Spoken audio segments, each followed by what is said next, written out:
Bonjour, Chantel Wilson and Tijnakas. Good day to the elders, the men and women, youth, family, and friends. Hello, Chantel Wilson is my name.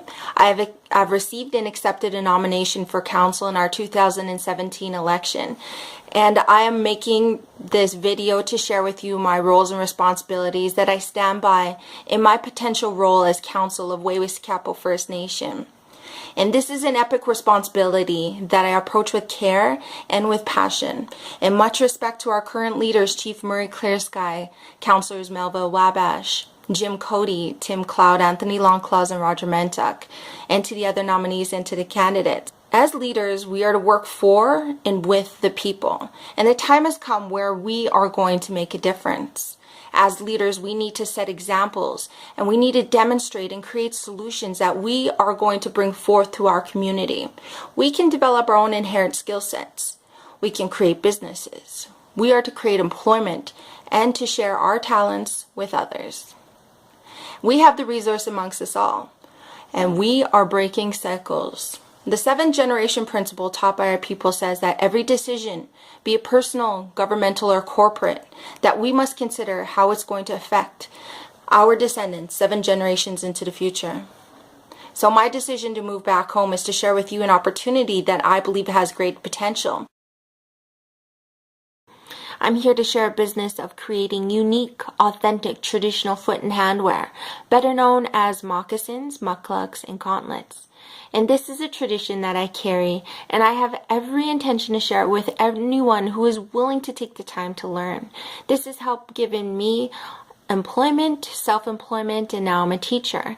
And I know that this will create jobs and it will create income, whether that we work together or some may choose to make money for themselves.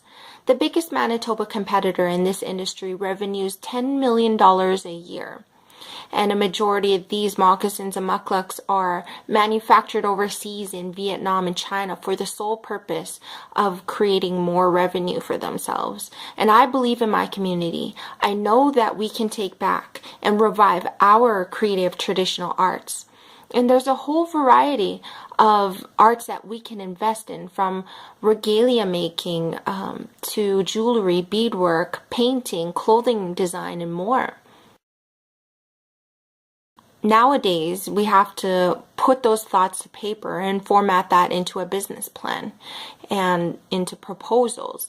It was almost a year ago that I made my first business plan, and I put that forth into competitions, and since then I have won several $1,000s to put towards my startup funds to create this business.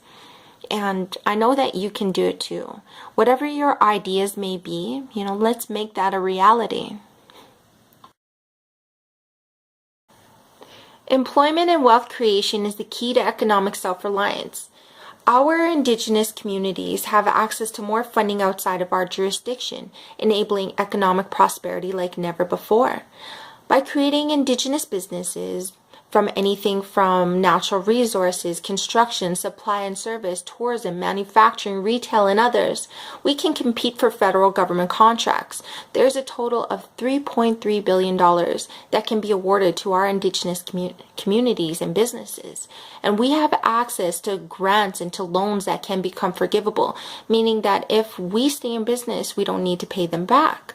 And we can learn from our other brothers and sisters in other reserves that have higher than average socioeconomic well-being. And we need long-term sustainable investments. And we are capable, we're intelligent, we're resilient people. We are one of the most blessed and highly favored people on Mother Earth. I believe in all of us.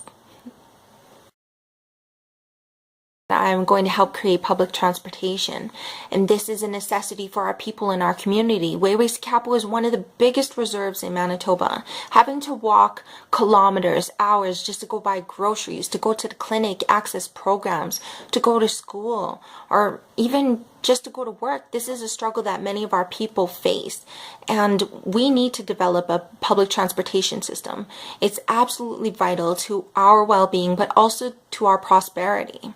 And if you see someone walking on the road, please stop and ask them if they need a ride, and go out of your way to help them. And we can also adopt a rideshare program that has been proven successful in Winnipeg, but it would need the help of all of our community. And we can do this by logging onto Facebook and make a designated page. We can request a ride to and from, what time, how many people, how many stop, 1 or 2 ways at the cost of $10 and up. And this would depend on distance and time. And this does need the participation of our whole community.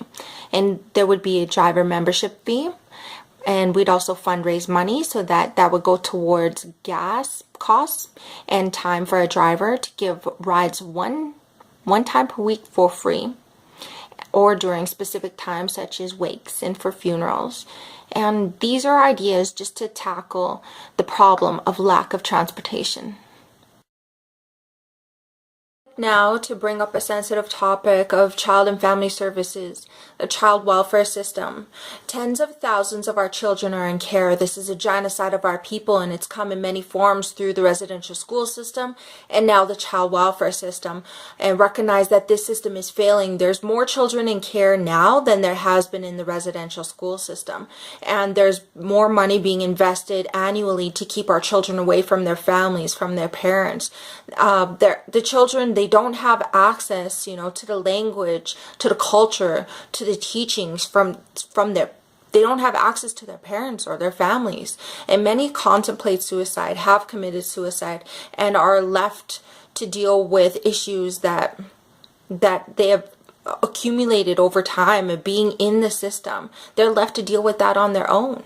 And the report of abuse in childcare and foster care is astounding, and we need to do something about it. These children are growing up alone, isolated, and are going to the streets for a sense of belonging. And a lot of this is causing anxiety, it's causing depression and suicide. It's happening on an intergenerational basis.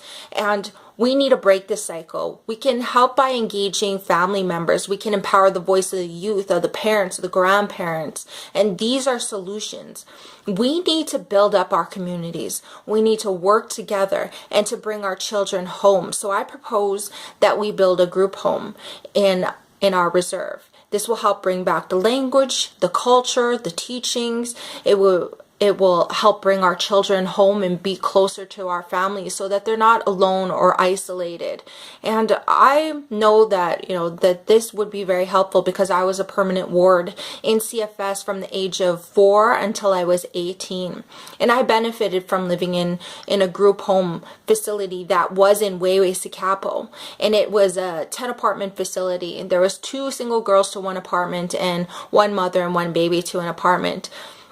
This was known as the Oshkiakwe. It was located right beside the gas bar. And this created jobs. It created experience for our community members. The revenue that was made went back into the facility. And it created enjoyable and memorable experiences. This was definitely one of the best places, one of the best homes that I have experienced in my entire time of being in Child and Family Services for 14 years. And just imagine if we created a home that we'd be able to bring our babies to, the ones that are in care, the children, the ones that don't have a voice and aren't able to speak up for themselves. There'd be security cameras in every corner, support for every child and for families so that we can work towards reconciliation. We'd be able to save the lives of so many kids and help prevent the indecencies that we hear and know of that are happening in unknown homes. And the mothers, the families would be able to sleep better at night knowing that their babies are close by and in a safe environment. It takes a community to raise a child. Another idea that I have is to build student housing in the cities. This would provide a home away from home. It would be a safe, drug and alcohol-free environment for our students to live in. It would have a caretaker to help maintain and manage the home and to give chores and responsibilities. This is just an idea into which we can help mold our youth so that our youth not only thrive in our community, but wherever their academic path takes them. And student housing could contribute to the well-being of our students living off reserve. It would help ease the transition into new and unfamiliar territory. And did you know that social assistance, the welfare in the cities, it helps pay for the post-secondary education? Did you know that there is funding for children who have aged out of Child and Family Services through a program called the Youth and Care Tuition Waiver Program. So many, but not all of our students are sponsored by our First Nations Education Department. And the funds that are given to the students for their monthly budget may not cover all of their needs, such as rent, utilities, their phone bill, food, transportation, books, and we can help eliminate some of those anxieties by creating our own Wayway-Sikapo student housing. And there should be help right from the beginning, from applying for university to making sure that our students get the graduating bursaries for both on and off reserve members. Make sure that, we'd be able to help the students finding adequate, safe housing. There's a lot of moving expenses, buying and transporting furniture, knowing where to get free furniture, how to use the transit system, where to get free and inexpensive healthy foods. And all of this can be learned with guidance. All we need is a leader to step up and offer a helping hand. Many of the students do not have the resources or the knowledge of getting past receiving their grade 12 diploma, and some don't have a vehicle, and many do not have the support. So we need to help them. Recognize the gifts of our young people. If we invest in our children, they can come home and they can help create solutions, opportunity, and prosperity. Our youth are the most valuable resources that we have. Speaking of resources, we need a resource center. We need a library or even a drop-in center with after-school programs in Wayway-Sikapo. We can utilize the space to include a homework club. There would be an incentive to use a computer where you would need to finish assignments, make sure that they're dated, that they're signed, they're completed, or for a student to simply read a book. And we can put funds into helping teenagers get their identification and getting their driver's license and teaching them how to drive a vehicle. This facility would need an arts and crafts night, a movie night, dances, speaker night, cultural awareness teachings, awareness events, contests, how to sew, how to dance, how to cook, how to bake. There are many ideas in which we can put into this facility. And there's a lot of work that has to go into any idea that we want to develop.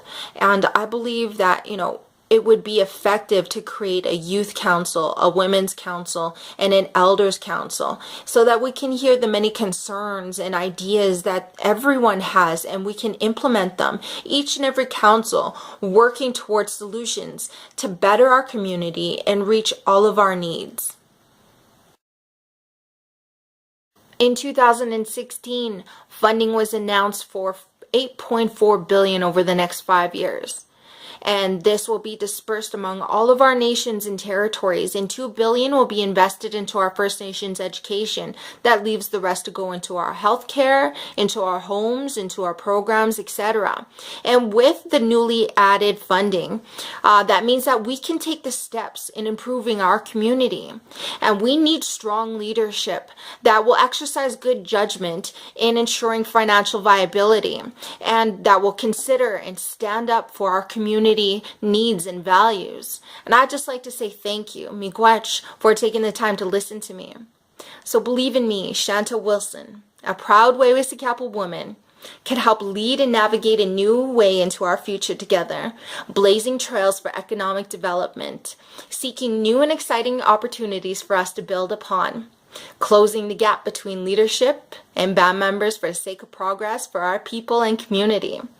So you have the opportunity to vote in Winnipeg, Manitoba on February 20th, in Brandon, Manitoba on February 21st, and last but not least on February 24th in Wayway-Sikapo. So you can count on me to lead with my heart and to help you in any way that I can. You can contact me by phone or by text at 1204-583-6826. I look forward to meeting with you all and to personally hear your ideas and your concerns. Miigwech.